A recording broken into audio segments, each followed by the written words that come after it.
What's up, investors? It's the Russian jet. The Kremlin has insisted that foreign propaganda is the greatest threat to the public trust inside Russia. But what if the institution doing the most damage to Vladimir Putin's image is not located in Washington, Brussels or Kiev, but inside his own government, where Roskomnadzor makes Russians angrier every time another website slows down, another messaging service becomes unreliable, and another family discovers that even a simple video call has become a political problem. I personally experienced it, so that is frustrating. That is what appears to be happening on Peekaboo, the Russian platform often described as the country's version of Reddit.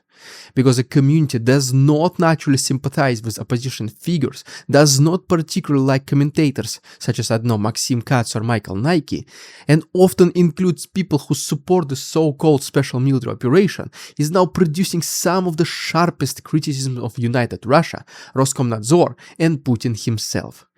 The original discussion even mentioned a Max Swap guide explaining how Russians could bypass blocks and use virtual cards abroad, which tells you how deeply control has entered ordinary life. Because people are trying to contact simply relatives, they try to run businesses and pay for services. When loyal citizens reach conclusions opposition activists have been repeating for years, not through ideology, but because the state interrupted their simple day-to-day work, interrupted families and plans, the consequences can, most likely will become far more serious than officials ever expected. By the way, the comments from Peekaboo that will be shown today are just a fraction of what I was able to find. Some of them are long texts, entire paragraphs even, so it only makes sense to upload everything to my Patreon so that you can read in peace and there is no need to pause this video every single 30 seconds. The link to my Patreon is, guys, as always, down below. Your memberships are the best way to support our work. Thanks so much. Now let's begin. Here's where the story gets interesting, because many Peekaboo users are no longer satisfied with insulting Roskomnadzor or laughing another failed restriction, and instead they are connecting the bonds to the general election scheduled for September 2026, with upvoted posts urging people to remember which party built this system. One user admitted that he had never participated in general elections and had only voted in presidential contests, yet the restrictions made him reconsider that habit, while another reminded readers that the September 2026 vote offered a chance to respond to policies introduced supposedly in the name of security, believe it or not. The joke was that Roskomnadzor had accidentally created the most successful voter mobilization campaign in years, because every single blocked platform was giving politically passive people a personal reason to care. The comments divided between those who believe voting still matters and those who argue that the system is controlled and designed to produce a predetermined result. But the most popular answer to that cynism was practical, because refusing to vote does not punish United Russia, it simply removes another obstacle from its path. Government employees can still be pressured to appear, administrative resources can still be mobilized, and loyal voters will still participate, meaning that low turnout among dissatisfied citizens make the authorities' task much easier. The example mentioned repeatedly was Sergei Frugal and the 2018 gubernatorial election in Khabarovsk, where anger following the pension reform helped transform an apparent dummy candidate into a challenger capable of defeating Governor Vyacheslav Shprot from United Russia. Frugal had been treated as an underdog with no future, just as a joke candidate nobody took him seriously, but voters used him to reject the ruling party. It's either him or nobody else. And after he entered office, his approval ratings reportedly rose even above Putin's in the region itself, while the following legislative election weakened United Russia and allowed the LDPR to take control. For Peekaboo users, this became proof that even a heavily managed system can produce surprises when enough people participate. Some commenters described voting despite a severe toothache, while another recalled how her husband reached the polling station on crutches with a broken ankle just to vote. One user said he had not missed an election in 5 years and would vote for almost anyone except the ruling party, even joking about a candidate named Gennady. While another identified himself as a Russian patriot who donated money to volunteers and participants in the special military operation before condemning the restrictions. That disclaimer produced a mockery because, it's obviously users noticed how strange Russian political language has become when somebody must prove loyalty before saying that an obviously damaging policy is, guess what, damaging.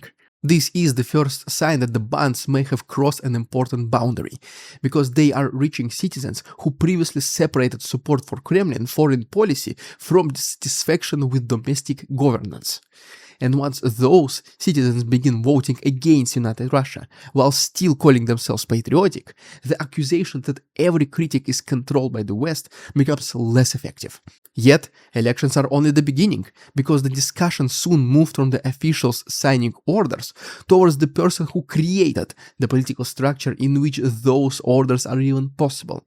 And just like that, open, uncensored anger started reaching towards Putin. This is what changed everything, because Roskomnadzor may be the institution slowing platforms and issuing explanations, but Peekaboo users understand that the watchdog did not independently decide to reconstruct Russia's digital environment. One argument was that blaming only Roskomnadzor is like blaming the tool instead of the person using it, because the agency is implementing a strategy designed above its own level. And the longer the restrictions continue, the more openly users ask who is giving these orders.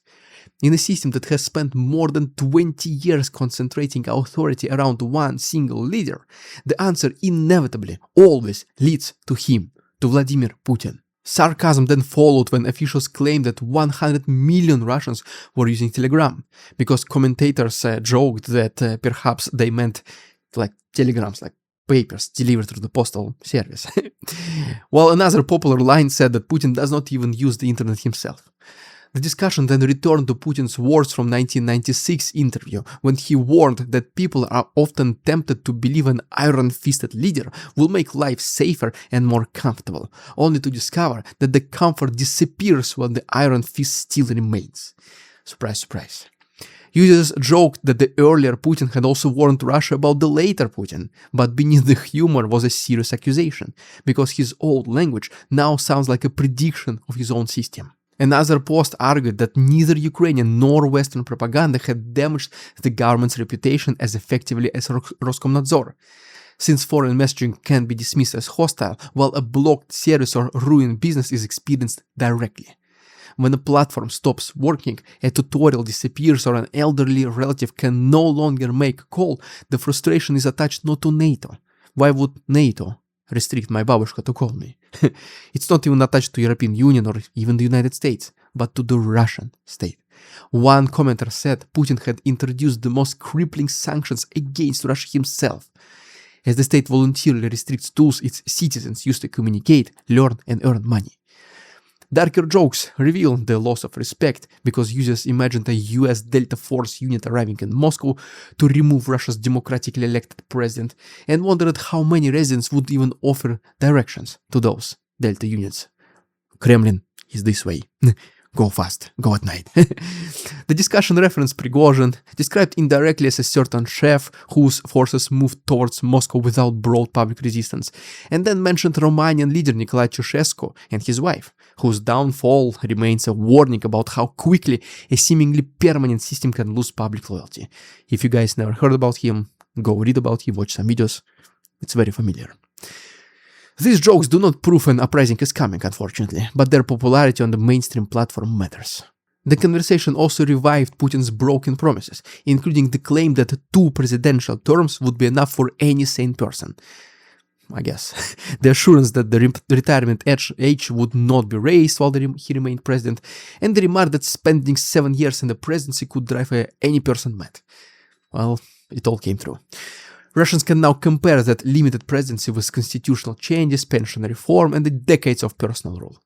One sarcastic thread redirected blame towards Biden, pretending the American president must be responsible for more than 20 years of the FSB-driven paranoia, grudges, and ego. Which worked because everybody understood that the real name is being avoided. It was not Biden, it was, you guessed it.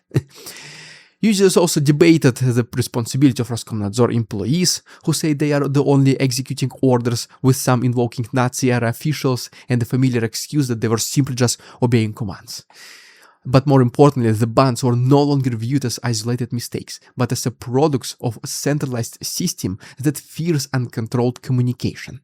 Once people reach that conclusion, every restriction becomes another argument against the structure itself, which leads us to the next danger for the Kremlin, which is many are deciding that their future may exist outside of Russia and taking actions to make this true.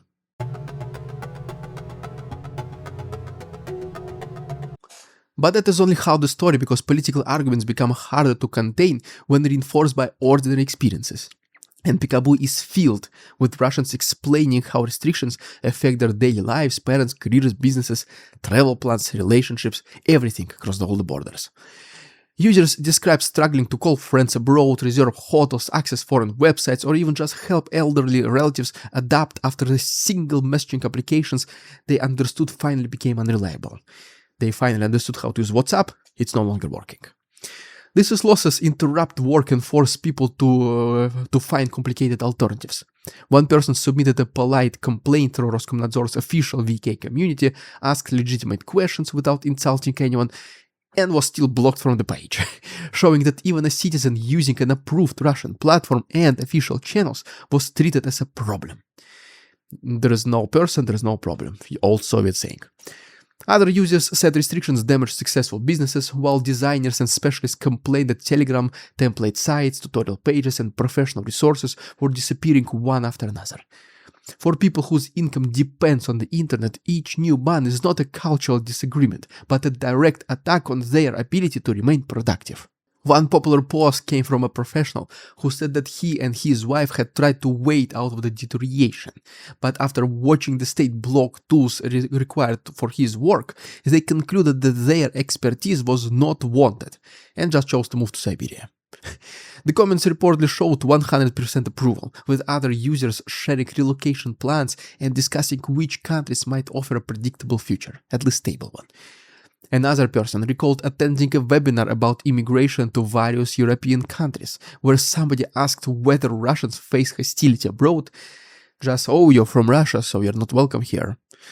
And, well, the speaker just replied that no country treated Russians worse than Russia itself. Makes sense? That sentence alone cuts through years of propaganda, because the Kremlin tells citizens the outside world is waiting to humiliate or punish them. Yet those considering departure are often doing so because their own government has made life unstable. They may not be distant, but when businesses lose customers, families lose contacts, and travelers cannot make reservations, and so they're just, stuck in the airports, politics and private life merge, finally. The state has entered every room through the router, and the citizens who believed politics had nothing to do with them discovered that the politics had decided which application they can open and which they cannot. This is why restrictions can create more opposition than foreign broadcasting ever could, because propaganda works best when power remains distant, while inconvenience produces evidence every single day.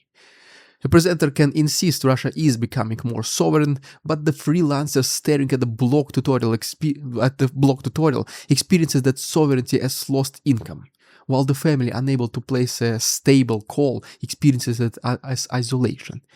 Every skilled person who leaves also takes experiences, taxes, creativity, and investment with them, while those remaining see that the professional success may require distance from Russia. If you want to succeed, do it somewhere else.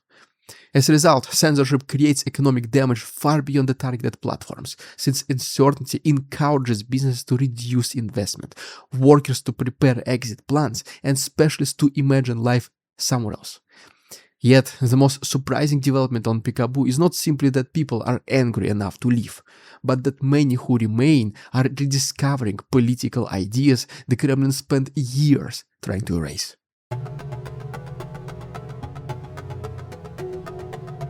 Let us look at this from a different angle, because reading these comment sections resembles an informal political science course conducted in ordinary language by people who may never have considered themselves activists.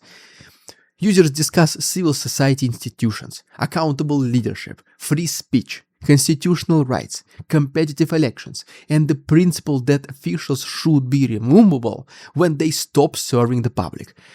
Pretty much every single thing that Putin prohibits even thinking about, surprisingly. They ask why an agency can damage their lives without consequences and why citizens have so few tools to force the state to listen. Many admit they wish they had paid attention to politics earlier, because the assumption that somebody else would protect the remaining institutions allowed those very same institutions to be weakened one at a time. One comment then argued that civil society's retreat had destroyed the mechanisms capable of keeping government under control and accountable, leaving citizens unable to express disapproval while officials no longer depended on the public well-being for their careers. Exactly what is happening right now in Russia. That links today's blocked applications with 2 decades in which feedback became optional and loyalty became more valuable than competence. You remember this phrase? Putin said, "You don't think you don't care about politics, and we just let you live in peace." Well, this is the result. A highly uploaded list of Putin-era achievements ended with the author asking why he felt like a guinea pig in a permanent experiment, while others added that they considered the most important prohibition of them all, which is the practical inability to protest or meaningfully influence policy. Russians are expected to accept each restriction, remain grateful, and avoid asking any questions, whether the threats are used to justify these measures are real, exaggerated, or partially created by the government itself. Once users begin asking that question, the conversation expands from Telegram and internet speed to the war, because people start wondering whether the same system that misled them about domestic restrictions has also been honest about larger decisions made in their name. This is precisely what censorship is supposed to prevent. Yet, excessive censorship can produce the opposite results by giving disengaged citizens a reason to examine the chain of authority.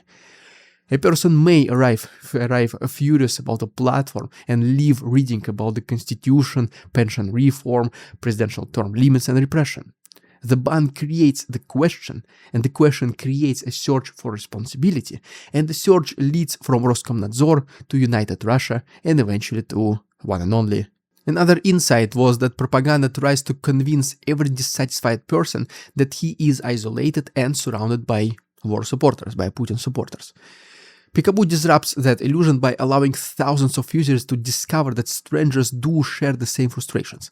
A citizen who believes he is alone may remain silent, while one who sees his thoughts receiving thousands of positive reactions may and most likely will suspect that the supposed minority is actually much larger than the television suggests.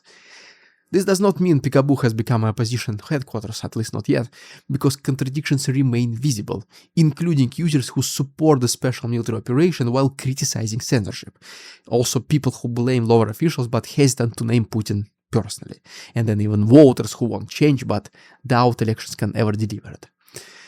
Political shifts often begin with different groups develop separate complaints and discover a common source.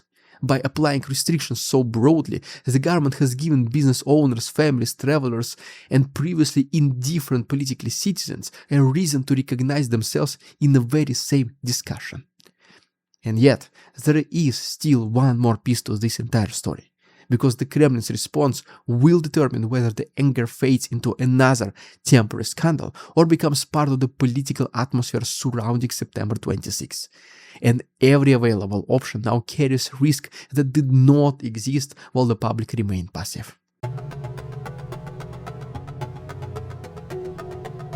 Now here is the most important part of today's video, because the authorities have placed themselves inside a trap where reversing the restrictions could look like weakness, while expanding them could intensify the awakening they were meant to prevent. If Roskomnadzor restores access, officials may appear to admit the policy was unnecessary, but if it continues blocking and slowing services, every inconvenience will generate more stories, jokes, and reminders about the upcoming September 2026 general election. A system built around newer admitting error has few tools for correcting a mistake once that mistake begins damaging loyalty. So the usual solution becomes to blame foreign enemies or technical failures, exactly what once again we've seen happening millions of times. Yet, that becomes less convincing when citizens can identify which Russian institution announced each restriction. Western and Ukrainian propaganda can be accused of inventing stories, sure, but Roskomnadzor publishes its decisions. United Russia defends the framework, and Putin remains the central figure who spent more than 20 years constructing the vertical of power. The government cannot claim complete control when something goes well, and complete innocence when the exactly same machinery creates public anger. The September 2026 election will not automatically transform Russia, and users who warn about manipulation, administrative pressure, and limited competition are not imagining those obstacles. But the importance may lie less in the official result than in citizens who previously saw no reason to participate. When people who voted only in presidential elections begin considering parliamentary choices, when supporters of the war and the so-called, like they say it, special military operation decide to punish United Russia over domestic policy, and when memories of Sergei Frugal's Khabarovsk victory return to mainstream discussion, the authorities must spend more resources managing a public they assumed would remain quiet forever. The deeper danger is a shared language of dissatisfaction, because anger about Telegram, hotels, elderly relatives, and damaged businesses leads to the very same questions about accountability and power. This is precisely how a narrow technical policy becomes a national political issue, through millions of small disruptions accumulating until people recognize that the problem is systemic. Peekaboo matters because it offers a window outside the usual opposition bubble, and its comments were written by the so-called masses themselves, including people who dislike opposition, distrust liberal politics, or still support parts of the government's agenda. They remember who pushed the restrictions, recognize that Roskomnadzor acts on orders, and increasingly name the structure responsible. No foreign agent had to persuade them, because the government delivered the argument directly to their phones, computers, and homes. That may be the greatest irony of Putin's Russia, because a campaign designed to restrict information is encouraging people to discuss elections, constitutional rights, war, and authoritarian power. The state wanted fewer uncontrolled conversations, yet ironically, it created one enormous conversation about why citizens have so little control over the state, while Roskomnadzor may now be doing more to damage Putin's reputation than the Ukrainian government, Western media, or any opposition campaign could have ever achieved alone or even combined. Guys, if you also feel that the Russian public is finally waking up, please make sure to subscribe to our channel and like this video, because once the process truly begins, hopefully sooner rather than later, it will be unstoppable, and I will be here to report on these rapidly developing changes. Don't forget about our Patreon, link is down below. Thanks so much for watching. See you on Wednesday. We won't succumb to their tricks, the facade they try to sell. Their twisted words and feeble claims are all they cannot quell. We see through their lies, their feeble attempts to sway. We do not believe in